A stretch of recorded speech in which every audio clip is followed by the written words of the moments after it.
జగద్గురు ఆదిశంకరాచార్యుల వారు సుమారు 1500 సంవత్సరాలకు పూర్వం భారతదేశంలో అన్యమతం విస్తృతంగా జరుగుతున్న సందర్భంలో వారు సనాతన ధర్మాన్ని కాపాడాలనేటువంటి ఒక ఉద్దేశంతో చిన్నప్పుడే వేద విద్యలను అభ్యసించి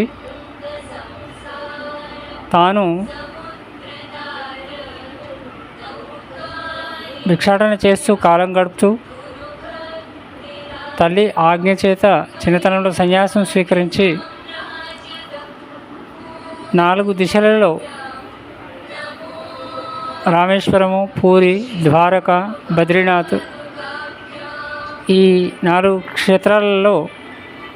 వారు చతురామ్నాయ పీఠాలు ఏర్పరిచి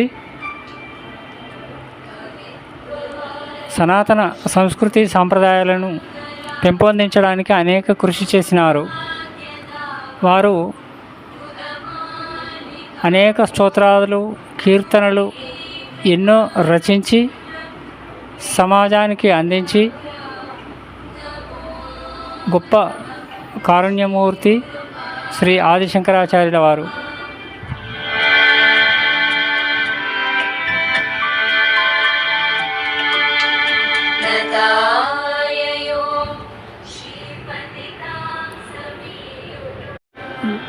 జగద్గురు ఆదిశంకరాచార్యుల